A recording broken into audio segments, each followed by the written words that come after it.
یعنی اس پر صدقہ فطر واجب ہے تو خود اس پر قربانی کرنا واجب ہے، یعنی بیوی پر خود واجب ہے، بیوی کی طرف سے شوہر پر واجب نہیں ہے، ٹھیک ہے؟ تو وہ قربانی بھی کیا کرے پھر اپنے پاس سے کرے، یعنی بیوی خود کرے گی قربانی، ٹھیک ہے؟ اسی طرح ہم نے پڑھا جس پر صدقہ فطر واجب ہے اس پر قربانی بھی واجب ہے، تو یہ بات بھی آپ سمجھ جائیں گے کہ جس شخص پر صدقہ فطر واجب نہیں ہے اس شخص پر قربانی بھی واجب نہیں ہے۔ کلیئر ہوگی بات؟ اچھا، اب دیکھ لیتے ہیں ہم آگے کہ قربانی اگر جو ہے وہ اپنے والدین یا آپ صلی اللہ علیہ وسلم، صحابہ کرام، اہل بیت، پیر یا استاد کی روح کو ثواب پہنچانے کے لیے کر رہا ہے تو یہ بھی کیا ہے؟ جائز ہے، ٹھیک ہے؟ اسی طرح مسافر پر قربانی کرنا واجب نہیں ہے، ٹھیک ہے؟ البتہ اگر وہ ذی الحجہ کی 12 تاریخ کو سورج غروب ہونے سے پہلے اپنے وطن چلا گیا، ٹھیک ہے، تو پھر اس پر قربانی واجب ہے۔ غروب آفتاب سے پہلے، یعنی سورج غروب ہونے سے پہلے ذی الحجہ کی 12 تاریخ کو جو ہے وہ سورج غروب ہونے سے پہلے اپنے ملک پہنچ گیا، اپنی جگہ پہنچ گیا جہاں وہ رہ رہا ہے، تو اب اس پر قربانی واجب ہوگی۔ کس پر؟ مسافر پر، ٹھیک ہے؟ اگر وہ ملک نہیں گیا بلکہ وہ کسی اور جگہ پر، کسی اور بستی میں 15 دن ٹھہرنے کی اس نے جو ہے وہ نیت کر لی، ارادہ کر لیا، تو اب بھی جو ہے وہ اس پر کیا ہوگی؟ قربانی واجب ہوگی۔ بس اگر جو ہے وہ ذبح کرنے کا وقت نہیں مل سکا یا جانور مہیا نہ ہو سکا تو پھر وہ کیا کرے؟ اگلے روز جو ہے وہ جانور یا اس کی قیمت صدقہ کر دے، ٹھیک ہے؟ غریب آدمی کا بھی یہی حکم ہے کہ اس پر واجب نہیں ہے، اگر وہ ذی الحجہ کی 12 تاریخ کو آفتاب غروب ہونے سے پہلے نصاب کا مالک ہو جاتا ہے تو اب اس پر قربانی کیا ہے؟ واجب ہے۔ 12 تاریخ کی یہ بات دھیان رکھیے گا کہ قربانی کا وقت کب سے ہے؟ 10ویں تاریخ کی صبح صادق سے لے کر کب تک ہے؟ 12ویں تاریخ کی شام تک، یعنی غروب آفتاب سے پہلے تک ہے، ٹھیک ہے؟ تو جیسے ہی غروب آفتاب ہوگا تو وقت ختم ہو جائے گا۔ تو یہاں پر کیا ہے مسافر کے اور غریب کے حکم میں کہ مسافر اگر غروب آفتاب سے پہلے 12 تاریخ کے غروب آفتاب سے پہلے جو ہے وہ اپنے وطن پہنچ جاتا ہے یا 15 دن ٹھہرنے کا ارادہ کر لیتے ہیں تو اب اس پر کیا ہوگی؟ قربانی واجب ہوگی۔ اور اسی طرح جو غریب ہے اگر وہ 12 تاریخ کو جو ہے وہ غروب ہونے سے پہلے نصاب کا جو ہے وہ مالک ہو جاتا ہے تو اب اس پر کیا ہوگی؟ قربانی واجب ہوگی، ٹھیک ہے؟ اب آگے دیکھ لیتے ہیں نابالغ پر جو ہے وہ قربانی واجب نہیں ہے، اگرچہ وہ کیا ہو؟ مالدار ہی کیوں نہ ہو، چونکہ وہ نابالغ ہے۔ نابالغ پر جس طرح نماز فرض نہیں ہوتی، زکوٰۃ فرض نہیں ہوتی، ٹھیک ہے، اسی طرح کیا بھی واجب نہیں ہے؟ قربانی کرنا بھی واجب نہیں ہے۔ اب اس کے ہم اور ٹاپک دیکھ لیتے ہیں۔ قربانی کرنے کا صحیح طریقہ، آج کل بہت سارے لوگ قربانی کر رہے ہوتے ہیں، ان کو کوئی طریقہ پتہ ہی نہیں ہوتا کہ کیا کر رہے ہیں، بس جیسے سمجھ آتا ہے کر لیتے ہیں، ٹھیک ہے؟ جو دین سے دور ہوتے ہیں ان کو اس بات کا اندازہ نہیں ہوتا کہ وہ قربانی کس طریقے سے کریں۔ تو قربانی کا صحیح طریقہ کیا ہے کہ قربانی کے جو جانور ہے اس کو قبلہ رخ لٹا کر جو ہے وہ یہ دعا پڑھی جائے، قبلہ رخ یعنی قبلے کی طرف جو ہے وہ اس کا چہرہ کر دیا جائے، اور پھر یہ دعا پڑھی جائے، یعنی جو قربانی کرنے والا ہے وہ خود پڑھے، انی وجہت وجہی للذی فطر السماوات والارض علی ملت ابراہیم حنیفا وما انا من المشرکین ان صلاتی ونسکی ومحیای ومماتی للہ رب العالمین لا شریک لہ وبذلک امرت وانا من المسلمین اللہم منک ولک، ٹھیک ہے؟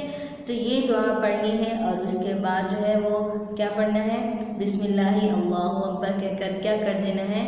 ذبح کر دینا ہے، اور جیسے ہی قربانی کے جانور کو ذبح کر دیا جائے اس وقت پھر یہ دعا پڑھے، اللہم تقبل منی کما تقبلت من حبیبک محمد وخلیلک ابراہیم علیہم الصلاۃ والسلام، ٹھیک ہے؟ یہ دعا پڑھنی ہے، ٹھیک ہے؟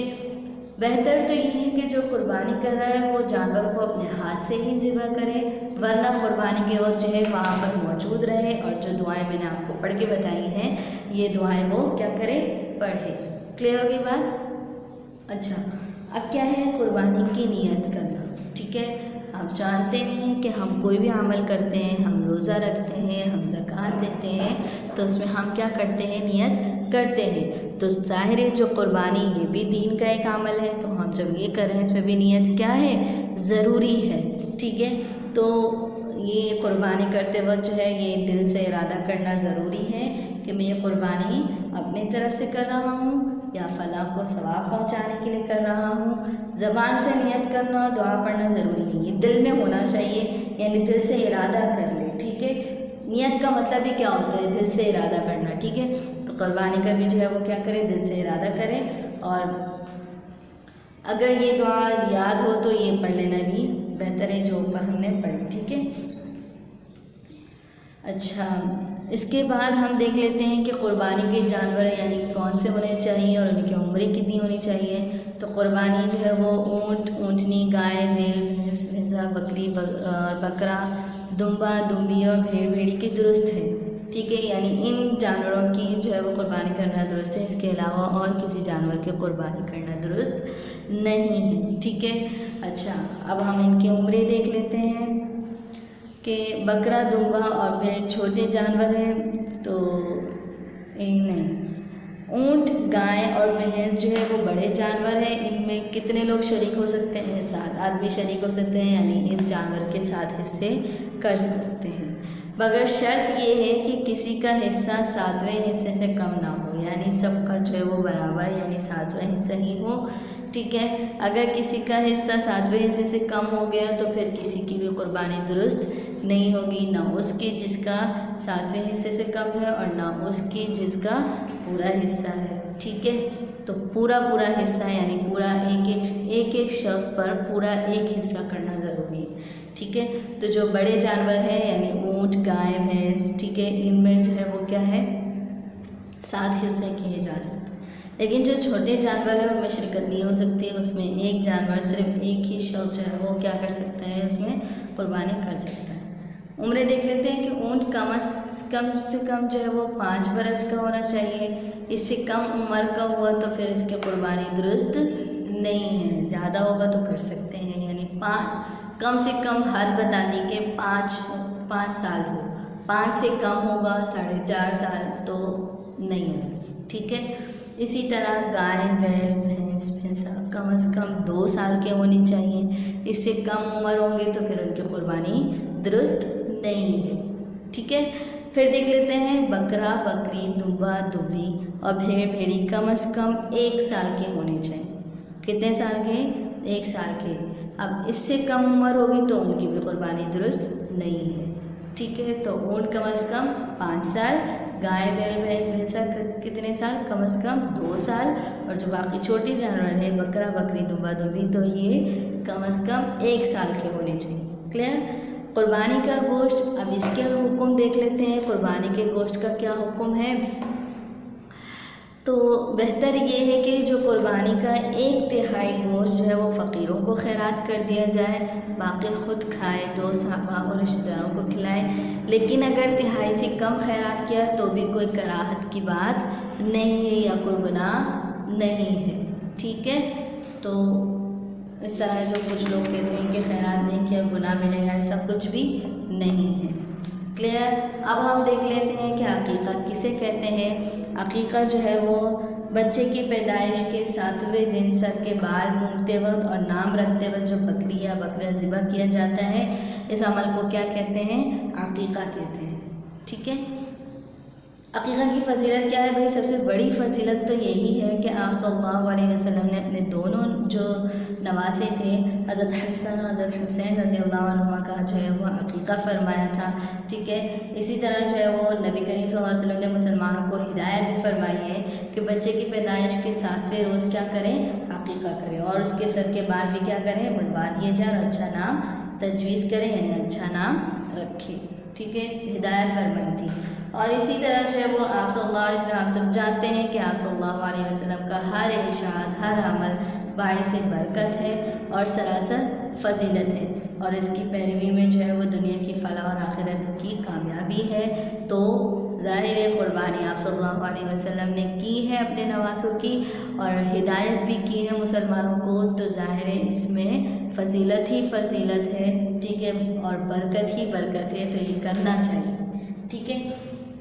عقیقہ کی حیثیت کیا ہے، یعنی اس کا حکم کیا ہے؟ تو یہ عقیقہ کرنا جو ہے وہ مستحب ہے اور سنت ہے، نہ فرض ہے، نہ واجب ہے، نہ سنت موقدہ ہے، بلکہ کیا ہے؟ سنت ہے، ٹھیک ہے، یعنی عقیقہ کرنے سے ثواب ضرور ملے گا، اور اگر عقیقہ نہیں کیا تو پھر گناہ بھی نہیں ہوگا۔ اسی طرح جو ہے وہ اس کو فرض یا جو ہے وہ واجب سمجھنا یا بہت ضروری سمجھنا، اور اس کے لیے قرض اور ادھار لے کر بھی جو ہے وہ اس تقریب کو انجام دینا، یہ کیا اسلامی تعلیمات کے بالکل خلاف ہے۔ اور جس کام کو اسلام نے ضروری نہیں قرار دیا اس کو ضروری سمجھ لینا کیا ہے، دین میں تحریف اور اسلام کی پاکیزہ تعلیم میں کیا ہے، بگاڑ پیدا کرنا ہے، اور اس میں ثواب تو ملنا تو دور کی بات، کیا ملے گا، گناہ ملے گا۔ ٹھیک ہے، تو جس چیز کو ضروری اسلام کی تعلیمات نے نہیں سمجھا اور ہم اس کو ضروری سمجھے تو یہ اسلام میں کیا ہے، بگاڑ پیدا کرنا ہے۔ ٹھیک ہے، عقیقہ کے مسائل ہم دیکھ لیتے ہیں۔ عقیقہ کے 3 مسائل ہیں۔ لڑکے کا جب عقیقہ ہو تو اس میں کیا کرنا چاہیے، 2 بکری یا 2 بھیڑ یا 2 دمبے ذبح کرنے چاہیے۔ ٹھیک ہے، اور اگر بڑے جانور میں عقیقہ کی نیت ہے تو پھر کیا کریں، 2 حصے رکھنے چاہیے۔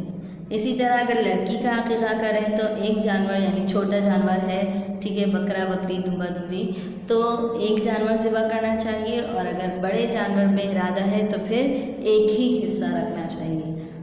ٹھیک ہے، اسی طرح اگر لڑکے کے عقیقے میں تو ویسے 2 جانور ذبح کرنا چاہیے یا 2 حصے رکھنے چاہیے، تو اگر 2 حصے یا 2 جانور کی گنجائش نہ ہو تو پھر کیا کرے، 1 ہی جانور یا 1 ہی حصہ کافی ہے، اسی پر اکتفا کرے۔ ٹھیک ہے، عقیقہ کا طریقہ کیا ہے، عقیقہ کے وقت جو ہے وہ 2 کام کیے جاتے ہیں، تو یہ کہ جانور ذبح کیا جاتا ہے، دوسرا بچے کے سر کے بال منڈوائے جاتے ہیں، مگر ان دونوں کاموں کا ایک ساتھ ہونا ضروری نہیں ہے، یعنی یہ ضروری نہیں ہے کہ جس وقت بچے کے سر پر استرا رکھا جائے ٹھیک اسی وقت بکری بھی ذبح ہو، بلکہ جس طرح سہولت ہو اسی وقت جو ہے وہ اسی طرح سے دونوں کام کر لیے جائیں، چاہے تو پہلے قربانی کر لے، چاہے یعنی عقیقہ کر لے، اور چاہے تو پہلے کیا کر لے، سر منڈوا لے۔ ٹھیک ہے، دونوں طرح درست ہے، اس میں کسی میں بھی جو ہے وہ کراہت نہیں ہے۔ اچھا، اس کے علاوہ کیا کرنا چاہیے کہ سر منڈوانے کے بعد بہتر یہ ہے کہ بچے کے جو سر کے بال ہیں ان کے وزن کے برابر سونا یا چاندی خیرات کر دی جائے، اور بال زمین میں دفن کر دیے جائیں۔ بال بھی زمین میں دفن کر دیے جائیں، یہ تو ہر حال میں ہوتا ہے، ہم ویسے بھی جب بال کاٹتے ہیں یا عقیقے کے وقت کاٹیں تو انسانی جسم سے کچھ بھی علیحدہ ہوتا ہے تو اس کو دفن کرنے کا حکم ہے، تو دفن کر دینا چاہیے۔ ٹھیک ہے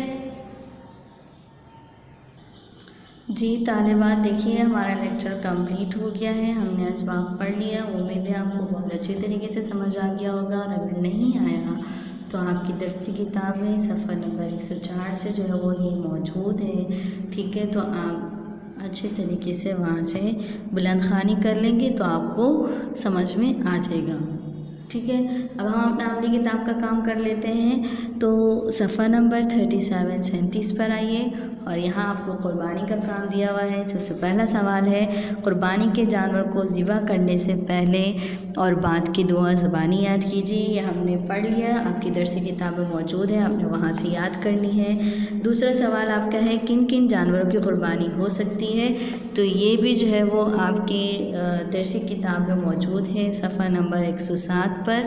ٹھیک ہے، سوال نمبر 3 ہے، قربانی کے گوشت اور کھال کا کیا حکم ہے، تو گوشت کا حکم وہی ہے جو میں آپ کو لیکچر میں بتا چکی ہوں، تو یہ آپ کے صفحہ نمبر درسی کتاب کے صفحہ نمبر 107 پر موجود ہے، اور آپ وہاں سے دیکھ سکتے ہیں۔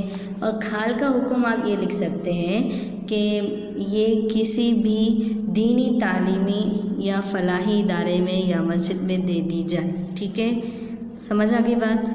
سوال نمبر 4، قربانی کی فضیلت کے حوالے سے کوئی حدیث بیان کریں، تو یہ ہم پڑھ چکے ہیں، آپ کے صفحہ نمبر 104 پر موجود ہے۔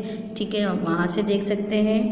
کیا ہے، آپ صلی اللہ علیہ وسلم نے ارشاد فرمایا، قربانی کے جانور کے ہر بال کے بدلے میں ایک نیکی لکھی جاتی ہے۔